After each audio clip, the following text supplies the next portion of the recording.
আমরা কি করি? বাস স্ট্যান্ড দখল করতেছি, আমরা লঞ্চ ঘাট দখল করতেছি, ফেরিঘাট দখল করতেছি, আর জামাতি ইউনিভার্সিটি দখল করতেছে। বিভিন্ন ইউনিভার্সিটির ভাইস চ্যান্সেলর তারা জামাতের লোক,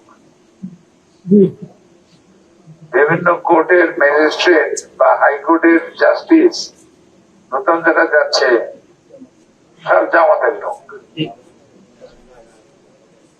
আমি কিন্তু জামাতের বদনাম করতেছি না, আমি দুইটা জিনিস তফাৎ দেখাইতেছি যে আজকে আমাদের অন্তত পরিবর্তনের কাজ দেখেন, আমরা কি করি? বাস স্ট্যান্ড দখল করতেছি, আমরা লঞ্চ ঘাট দখল করতেছি, ফেরিঘাট দখল করতেছি, আর জামাতি ইউনিভার্সিটি দখল করতেছি।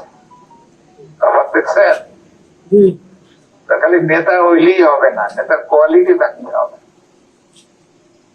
যদি নেতা মনে করে যে চাঁদাবাজি করাই তার কাজ, দখলবাজি করাই তার কাজ, তাহলে আমাদের নেতৃত্ব দেবে কখন?